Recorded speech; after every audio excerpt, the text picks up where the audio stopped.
All right, chapter 19. We're in the middle of a little section here on really wealthy and poor people, but in the context of how they help and hurt relationships. So, verse 1, better is a poor person who walks in integrity, who is honest, than the crooked in speech, a liar, but he's a fool. You'd rather be poor. Now, poor is a negative thing, right? We may not want to say that in our context because it seems like you're looking down on the poor, but we are constantly in the Proverbs taught how to treat the poor, which is this is not an ideal situation, but we should still be kind to them. Compare that to someone who would say, well, you're poor because you're a sinner and I'm going to ostracize you and treat you bad. That is what the Proverbs is trying to correct, because everything and every circumstance is from the hand of the Lord. So whether you have wealth or poverty, it is ultimately from the hand of the Lord, though you've made decisions and done things to get there. And so what verse 1 is starting us out seeing is that honesty is more important than where you're at with your money. So there are being poor, being wealthy, it does matter, but there are things that matter more, such as character. Verse 2, desire without knowledge is not good, and whoever makes haste with his feet misses his way. So desire or appetite or craving, which is what drives us,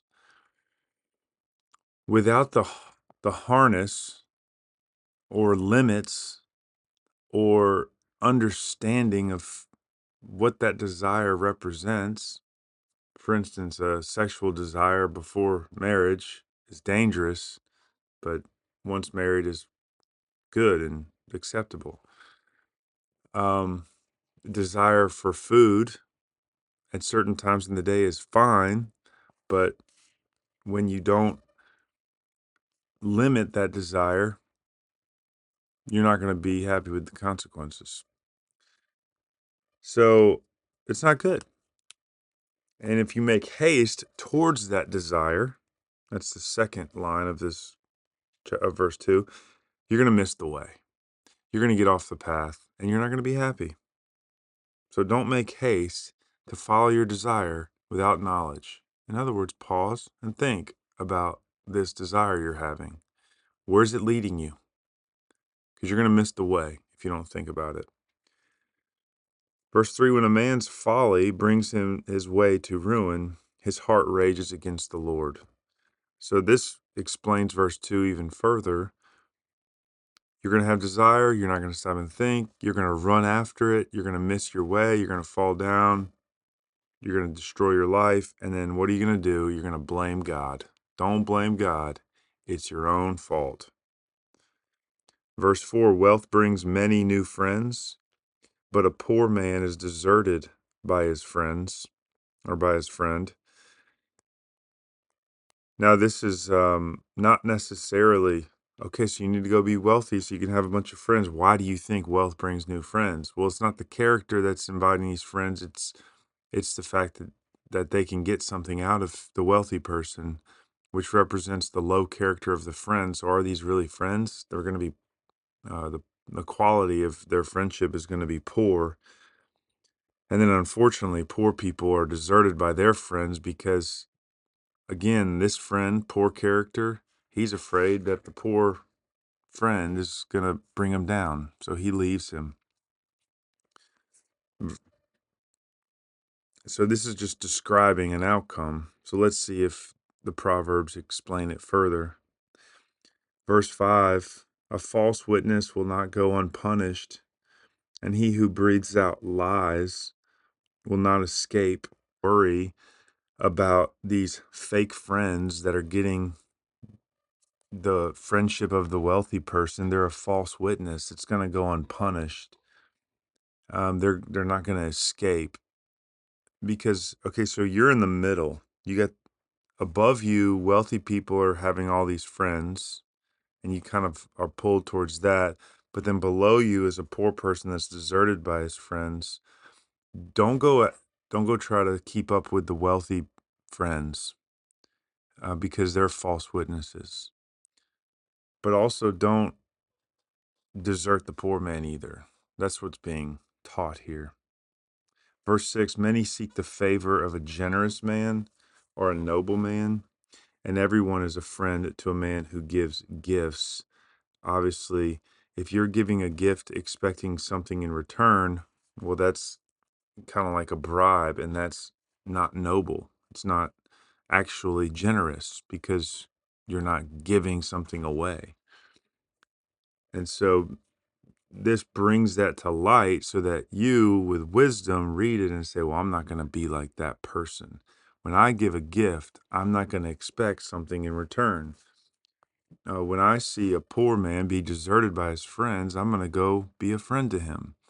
When I see a rich man get all these new friends, I'm not going to feel left out because I'm not worried about fake friendship. I know a false witness will not go unpunished. I would rather my character be rich and be honest and have integrity.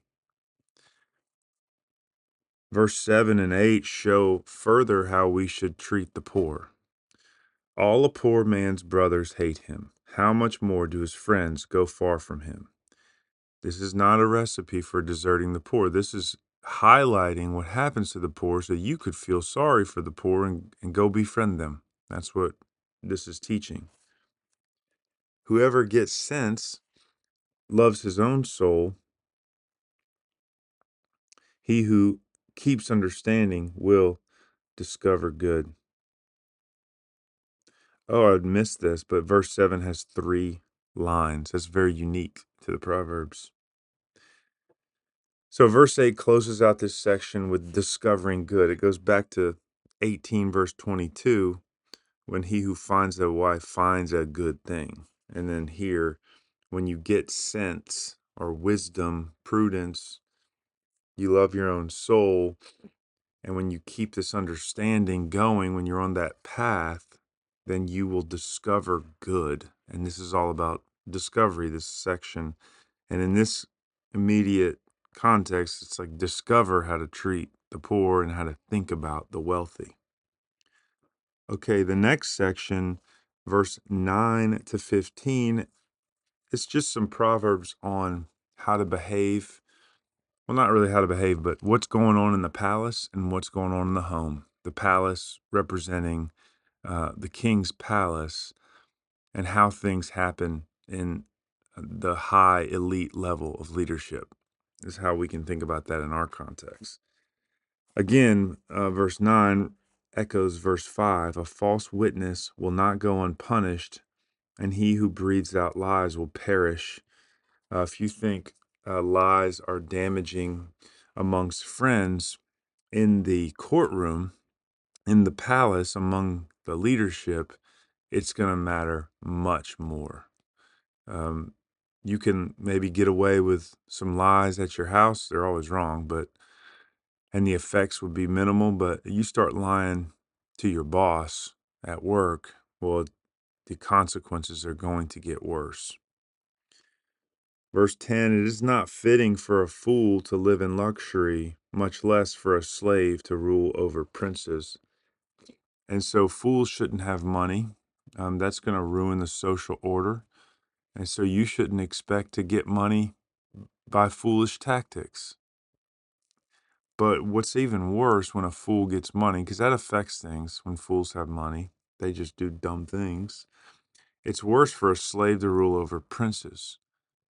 So a slave, meaning he has no idea how to rule and lead, and now he has this position of leadership, will avoid that person. You don't want someone who's unqualified sitting on the throne. And you don't want the throne if you're unqualified.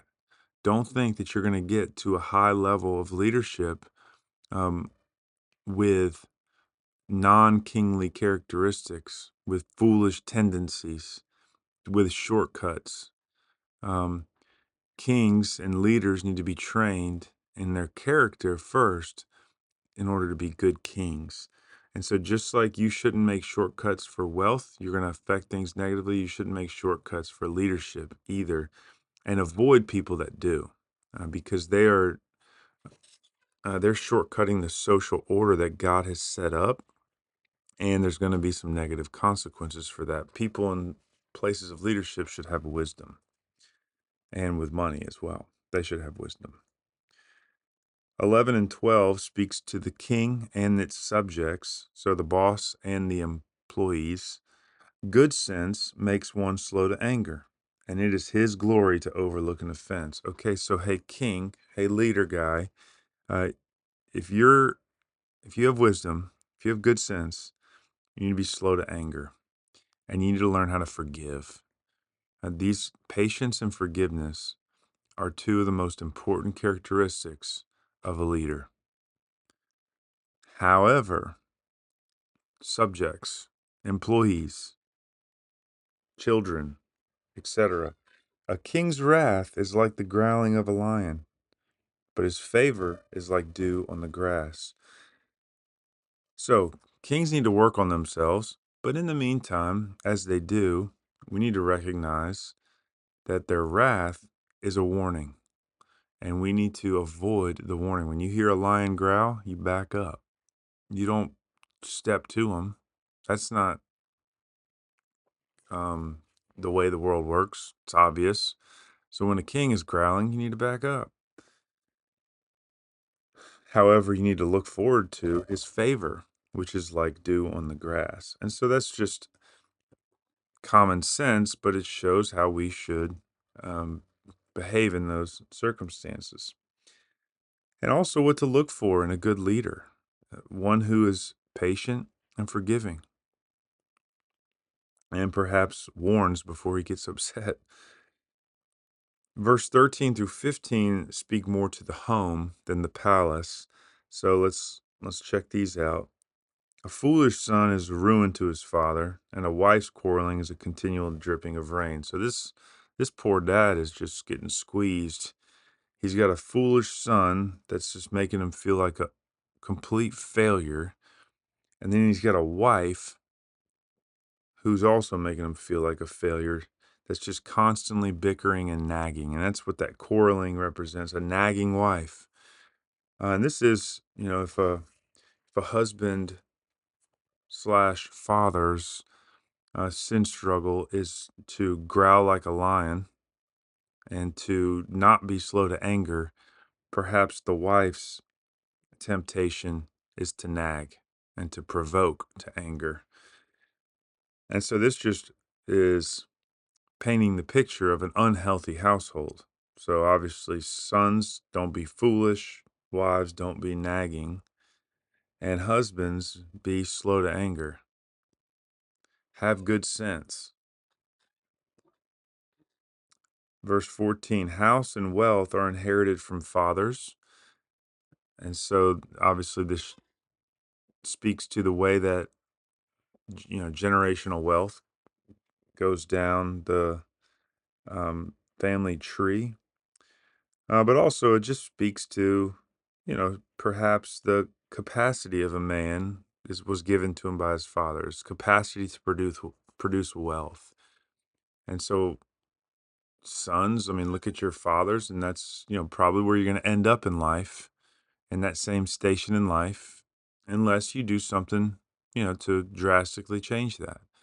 Now, perhaps you'll maybe go one step further, but typically people stay in that same station of life, or class, middle class, upper middle class, however, whatever you want to call it, that their parents were, because that's what they've seen, that's what they know, unless they want to take some drastic measures to increase that, or if they take drastic measures in the opposite way and end up much poorer than their parents. But that is a result of parenting. So you can look at it two ways. Sons, you're where you're at, and daughters, you're where you're at because of your parents. But parents, you have the opportunity to give your children a better way in the world than you had. And you can do that through education and training.